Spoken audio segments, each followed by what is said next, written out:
Today on the show, I have an absolute rarest of the rare of the rare of the rare of the rarest of guests. She was the first ever female referee in the WWF, Miss Rita Chatterton. How are you doing today? Hey, good. How are you?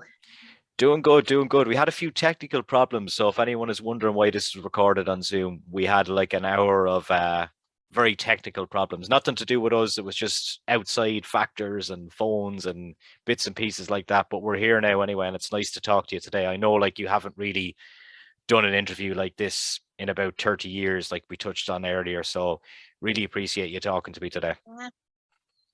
It's been a little bit. Yeah. Definitely been a little bit. Yeah, so look, if we rewind to your life before you became involved in wrestling, like what was it like and what did you do and what did you want to do kind of when you were growing up? Prior to wrestling, I actually wanted to go into either teaching or medicine, but I had a younger brother and wrestling was his dream, and he was just avid. Every Sunday, most people would be going to church. We would be watching wrestling. And every Sunday, it was like, I'm going to be a wrestler someday. I'm going to be a wrestler someday. It's like, yeah, okay, sure. Little boy's dream. We didn't think much of it. Okay, you'll grow out of that. But he didn't grow out of it. When he was 18, unfortunately, I lost him in a car accident. And the day that he was killed, I went into his room and there was a notepad there, and he had a list of wrestling schools and who he had talked to and how he was going to pay for it. And I realized that day that he still wanted to be a wrestler. That was something that was still a part of his dream. And I looked at my dad and I said, I'm going to do it for him somehow, some way. I'm going to do it for him. Took 5 years. It took 5 years before I could get into training because I was a single parent. I had a daughter, divorced, needed to save money, needed to figure it all out, but it happened. It took some time and it happened. And I drove Tony Altimore crazy. Tony didn't want to train me in the very beginning. So I drove the man nuts. I'd call him 2 or 3 times a week at the gym. You ready? You training the referees yet? No. You training referees? No. And at first, I didn't even want to be a referee in the beginning. Okay. Let me step back here a little bit. I was working for Wonder Bread at the time, and I was going up a hill, big hill in my truck, and my lung collapsed. And I pulled the truck over. Don't ask me how I managed to pull the truck over, but I pulled the truck over, and another driver happened to be coming up behind me, thought I broke down and pulled over behind me. And I ended up in the hospital. I ended up having major lung surgery. And at that point figured, okay, well, there goes wrestling. There's no way. I mean, they pretty much cut me in half. It took 120 stitches to close me back up after the surgery. Wow. So I kind of figured, that's the end of that. So, I'm laying in the hospital and my dad came to visit, and wrestling happened to be on. It was a Sunday and wrestling was on, and we were watching wrestling, and this light went off, and I said, I can't be a wrestler for him, but there's no reason why I can't be a referee.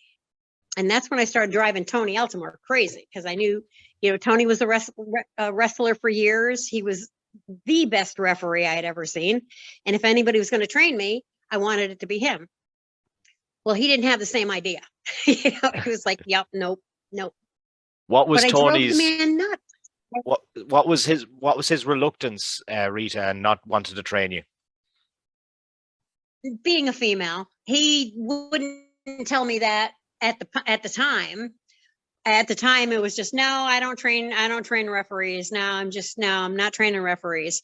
Later on, he told me it was because I was a female. But and the agreement we had when he finally decided to train me was that he would help me get my New York State license, but he would not help me get into the WWF. And he didn't. he stuck right to his word. He did not. Yeah. But it was crazy. It was pretty crazy. I met a lot of good people in that wrestling school. Mario Mancini, Dave Barbie, AJ Patrizzi. It's Seth Cohen. I mean, they were all wrestlers back with me at the time. It was like a little family. You kind of bonded together because you went through a lot together. Yeah. You know, And throwing around that ring and get bounced off the turnbuckles. It's like, yeah. So. And whilst Tony didn't help you then get into the WWF, how did that opportunity arise, or how did it come about? Okay, well, I got my license in New York State. And the way it worked back then was New York State assigned the referees. Okay. So because I was a New York State, the licensed referee in New York State, they would assign me to different matches. And I'd work a few matches and I would send resume after resume after resume to WWF. At the time it was WWF. And I would call and I did as far as Vince's secretary, and she'd tell me to send a resume. And I told her I've sent 25 of them already. Would you open one up, please, and give it to Vince? And it was crazy. So that absolutely got me nowhere. About 6 months later, I was in Glens Falls at the Civic Center in Glens Falls, New York. And after the match, I worked a couple of matches. And after the match, I happened to stop in a store, a little grocery store here in town, and Blackjack Mulligan was in there. And I refereed his match that night. And he said hello, and we got talking a little bit. And he says, "What's the matter?" He says, "You seem pretty down." And I said, "Well, I'm trying to get more work from the WWF, but I can't get past Vince McMahon's secretary. I've called him and called him and called him." And he said, "Well, that's because you're calling the wrong person."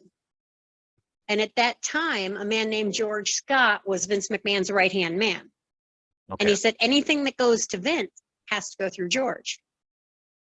So he talked to George about me, told George about my match, that I had worked his match, and got me in contact with George. And the next thing I know, I come home from work one day and my phone was ringing. And I picked up the phone and I said, hello. And he said, this male voice said, "May I speak with Rita Marie, please?" Well, the only people that called me Rita Marie was anybody that had anything to do with wrestling. And I'm like, "This is Rita." He says, "Hey, Rita, Vince McMahon here." And I almost fell on the floor. I'm like, and it was like, here's the man I've been calling for months, and now he's finally calling me. And he says, "I understand you talked with George, and he and Blackjack Mulligan were pretty impressed, and we want to get some TV on you. Can you be in Madison Square Garden in like 2 days?" I'm like,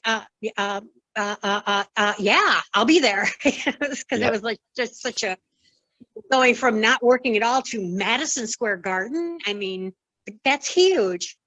And that's how it all started. I filmed my first match the day before my birthday. It was January 21st, 1985 in Madison Square Garden. That was the first televised match I'd ever done. And then it just took off from there. Yeah. And what age were you then, Rita? First 27. My first match was actually in Middletown in August of 1984. August of 1984. It was at a fairgrounds, but that was before McMahon knew about me. In fact, that's kind of an interesting story. This is my very, very first match. I'm scared to death. Never did this before. Going to work in front of people. Oh my God, this is insane. Yeah. I get to the fairgrounds and I pull up and the guy says, it's like $10 or whatever it was to get in. And I said, "Well, I'm the referee for tonight for wrestling." And he started laughing. I was like, "Yeah, sure you are." I was like, "No, I really am." So I showed him my license and he said, "Oh, okay." And he let me in, showed me where to go. Now, at the time, I was driving a 77 Firebird, really sweet, souped up, really nice car. And I'm in the back and I'm leaning against my car, and Pat Patterson comes walking over and he says, "Who are you here with?"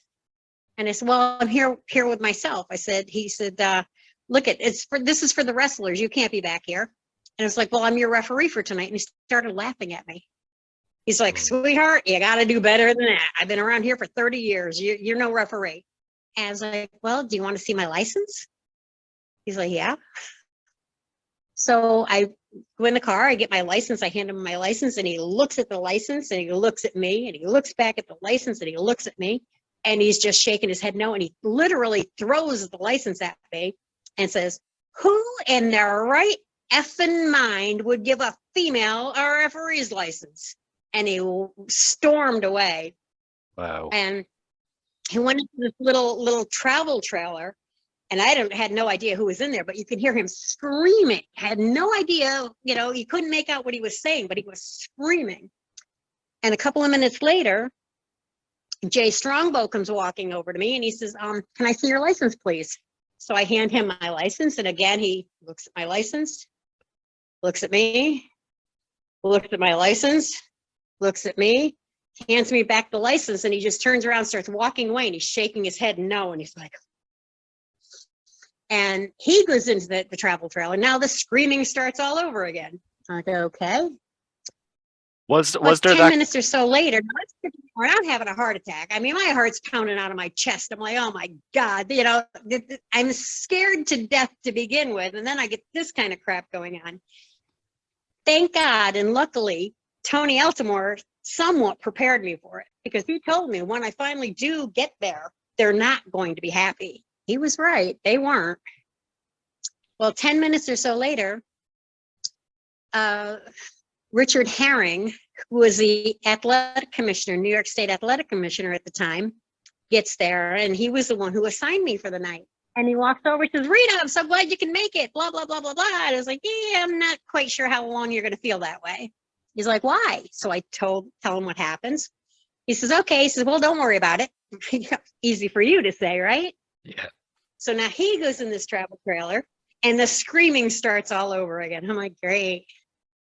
A few minutes later, now I'm trying to get my bearings. And like I said, Tony had prepared me for this, so I was kind of ready for it. And Pat Patterson, Jay Strongbow, and Richard Herring come walking over to me. And Pat Patterson's got a fistful of money. And he walks over to me and says, here, take this. And I looked at him and I said, what's that? He says, you're getting paid for tonight, but you're not refereeing anything. Wow. And I looked at him and said, yes, I am. He just kind of stood back, and I said, look, if I don't referee tonight, I will sue you personally. And I will sue you, and I will sue you. And I pointed to the other two. I said, and then I will sue the WWF, because I'm a good referee. I've worked hard for it. And yes, I am working. Okay, they storm away. Rich Herring kind of looks at me and smiles, because he just assigned me. So I ended up doing, my very first match was a women's tag team match. And I found out a few months later that Pat Patterson told the women to break my legs and make sure I never wanted to get in the ring again. Luckily, being women, they, instead of doing anything to hurt me, they helped me. And that's how I got started. Yeah. Patterson was. But, but it was crazy. And it was like, it was a crazy world. And things were so much different back then. But luckily, the women knew that you had to work 10 times as hard for a quarter of the recognition that the men got at the time. So instead of doing anything to hurt, they actually helped me. So that was my first experience. That was one of the things I was going to say to you about how difficult it would have been in the 80s as a woman trying to get into that kind of masculine, muscular kind of business, and with the way things were back then, like compared to the way things are now, that kind of stuff wouldn't have been tolerated in this day and age. Would it be fair to say? Oh, absolutely. Absolutely. Today, things I don't think they would even have the nerve to do that or say that, come right out and tell me you're not refereeing anything. You're a woman. Who would give a woman a referee's license? I mean, they wouldn't even think about saying that today. But back then they had no problem with it. Yeah. When you look back on that time, and you say obviously there'll be some kind of negative experiences, but if you were to pick out, like, who were the people that you got on with backstage, and who were the guys that you said, yes, I can trust this guy, or I can trust this guy? Who were the cool ones? Well, the very few, to be honest with you. Hulk Hogan was always a great guy. He was always out there for the kids, always, talking with the kids. So he was always nice. Andre the Giant and I became very, very good friends. Mario Mancini, he and I went to school together. We trained with Tony Altimore. Mario and I became very good friends. But pretty much because of being a female, I didn't really interact a whole lot with the guys. I always had a separate dressing room, which was usually a ladies' room somewhere. Most of the interaction would be, okay, well, you're going to do this match and so-and-so is going to win. And this is how they're going to win. They're going to win with a sunset flip, or they're going to win with, with a clothesline off the rope, or, and that would be it. They wouldn't tell me anything else. So I kind of had to wing pretty much everything, and didn't really get to know a whole lot of, knew them, knew hello, how are you? But that was pretty much the extent of most of it. At the rings, there was different places we would stay, different hotels and stuff that we would stay. And a lot of them had bars where you would go to the bar and have a drink here and there. So you get to talk to, a little bit of them then, but the majority of it was pretty hush hush. Here you go. Yeah. As far as they were concerned, for me, it was like, here's your hat. What's your hurry? Kind of goodbye. Yeah. For the most part. Yeah. Because Mario, told me that when you went into the business, one of the things that he said to you was stay away from the guys. Was that because people liked to party back then? It was the 80s. It was pretty much they were living kind of rock and roll lifestyles. Yeah. Some of these guys, weren't they? Oh, they all were. Yeah, they all were. They all had their share of what they used to call arena rats, which were girls that would hang around the backstage and try and meet the guys. And so it was always pretty much, just stay away. And I didn't have a problem with that. I was engaged. I had a very happy home life. I, didn't have a problem with that. So, but they, like I said, it had its moments. It got pretty crazy. Anything spring to mind? Yeah, well, one of the things that kind of totally threw me off is, as I said earlier, they never really shared with me what was going on. So I was doing a midget match one time, and Little Beaver came up behind me and bit me in the back end. I'm like, I understand why a dog chases his tail around, because I'm running around in circles trying to get this person off my back end. So that was, I don't know if that was planned. I don't know if that was if it just happened because they didn't share things with me, but it was quite interesting. Yeah. And when you look back, we'll say, into the locker rooms, and was there anyone in that locker room that was they always talk about, this was later on, that the Undertaker was the locker room leader in his era and stuff like that, but was there anyone there who was kind of manning the troops, I guess, and who would be listened to backstage? Oh, always Andre. Andre was called Boss. Everybody called him Boss. Everybody but me. He wouldn't let me call him boss. He used to tell me, you're my friend. I'm not your boss. But definitely Andre. Beyond that, I really, I wasn't in the room with the guys. Yeah. So their interactions were whatever happened out in the hallway, which were very slim. There wasn't a whole lot that went on in the hall. Yeah. Other than kind of passing through. Yeah. But it's still a pretty interesting part of my life. Yeah, as an Irishman, I always look and I see this thing come up online every so often. I don't know if it's true that Andre the Giant holds the Guinness World Record for drinking the most amount of beers in the shortest amount of time. Yeah, he does. He did. Yeah. That boy could drink. I'll tell you, that boy. We would go to dinner, and just at dinner, for the half hour, 45-minute dinner while we were eating, he would down 3 bottles of wine with no problem at all. It's like, yeah, bring out the twin sister. Isn't there a triplet to that bottle? And wow. And oh my God, that man could put it away. I believe the record is 156 bottles or cans of beer in one sitting. Oh, that's insane. I know the guy was huge, but where did he put it? My God. Yeah, yeah. But he was a big boy. But he, a lot of his drinking was because of the pain. He was constantly in pain. Yeah. So it kind of helped with that, and because of his size as well, he was well able to handle it. Yes, he was. And he, like I said, he was a good man. Andre was a good man, very generous, very kind. Yeah.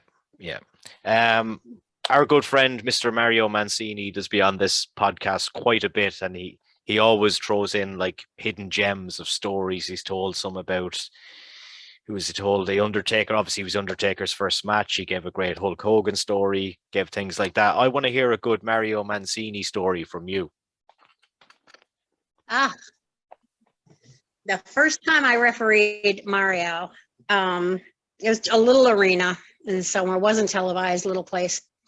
He played that off so well that I kind of, as a referee, I went running over to him because he's my friend. I trained with him. And he played that off so well. I'm leaning over. I'm like, honey, are you okay? You all right? And he's like, I'm all right. Yeah, just go on. And it was like, but I really, truly believed he was hurt. I was like, do I need to get help for you or what? But it was like, he was just crazy. He would do whatever it took to sell, and sell he did. He was hired as a jobber, which is someone that gets paid to lose to the bigger talent, and there was no one better. Like I say, you're in the ring and what's going on, and yet it's like, are you all right? Because it was just the looks on his face and the moans and the groans, and I'm like, holy crap, is he all right? So, but he's another good man, Yeah. Few good men out there. A few idiots, but a few good men. Mario and yourself, and we need to touch on this. We're in the New York Post recently the New York Magazine, my apologies, for as a news story that's everybody will know about, and I don't really need to mention what it is. And I will put the link in this video to the article as well. But I just want to know how the process of that came about and how it all kind of came to light again just recently. Well, it pretty much came to light. I had met Abraham Reisman and had talked with him about my referee days, and this was after I had received the award from the Hall of Fame. Yeah. And next thing I know, McMahon was in the papers again for paying hush money, and Mr. Reisman called me and asked me a few questions. I answered a few questions for him. Next thing I know, we're in the magazine, and here we are. It's things are crazy. My phone is going crazy with people wanting me to do interviews, wanting me to do television, wanting me to do this show and that show. At this point, I have chosen not to do anything. Doesn't mean I won't in the future, but at this point, I'm not quite sure what I'm doing. So I'm just going to sit back, take my time, think about it, and figure it out. Yeah. If anyone wants to see it, they're more than welcome to read the article. It's New York Magazine. Or if they want to know the rest of the story, I reported this story 30 years ago with Geraldo Rivera on Now It Can Be Told, and that's on YouTube. So they're more than welcome to go and see it there. But as far as I'm concerned, at this point, right now, today in my life, I'm just not even going there. I'm not going there in my life again. It still hurts. The whole thing still hurts. The whole thing still bothers me. So I would really just rather not go there. Yeah, and we discussed that we're not going to go into details about that anyway. But you said the whole with Vince McMahon coming back into the news, that's how this kind of came about. So I take it that you're not surprised that he was back in the news for this kind of thing. No, not at all. Not. I'm surprised it's taken this long, to be honest with you. Yeah. But yeah, none of it surprises me. Yeah, and with stuff like this, there's always kind of more coming. You have the feeling that, like, I've got the feeling that this is just not quite it. When some people kind of the tip of the iceberg. The tip of the iceberg. I've got a feeling that there's more on the way, but that's nothing that I know about or anything like that. That's just my guess. So Yeah. I would say it's a good guess. I don't know anything. I don't know anything either at this point, but I would say that's a good guess. Yeah, yeah. Social media and things like that. You kind of you stepped away from the wrestling business, as you said, after that point in your life. Do you Right. do you get reminded of it much, or do you go online and do you search these things, or what are people saying about me? And because people still do talk about you in the business. You know, the last couple of weeks I have, yeah. Just to see what's going on out there, just out of curiosity. But you know, it brings back a lot. It was a long time ago, but that, you know, it still brings back a lot. When Seth asked me to do the Hall of Fame with him, yeah, I said no. I absolutely wanted no part of it. And he's like, but Rita, you know, we want you to have the first Trailblazer Award, and on and on and on. And he wouldn't, he was relentless. He wouldn't let up. And then he got my daughter involved, and between the two of them, they get kind of ganged up on me. And I was like, all right, you know what? It's right here in Albany. I know everybody that's going to be there. I don't have a problem with the people that are going to be there. It'll be a thank you very much, see you, hi, goodbye, and done. Well, that's not how it's turning out. So yeah. I always people are coming out of the. Yeah, I always say to people that I talk to, writers and editors and magazine workers and any kind of people from the business, and what we always say is, and most of these guys might not even be involved in it anymore, but it's like, once you put your foot in that door of the wrestling business, it seems that no matter what, you're never quite out of it. Right. You know, it's kind of like riding a Harley. Once you get on the bike and you ride, you want to continue to ride.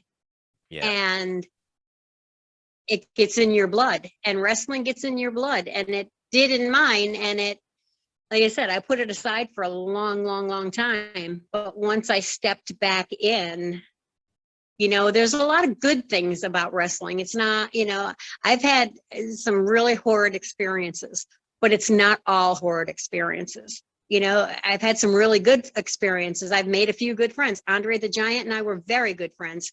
Mario Mancini and I were friends, you know, and some things like that, you know, makes it priceless. Mm-hmm. You know? When you did go out of the business, what did you turn your life to then, and what have you kind of been doing since then for people that might want to know?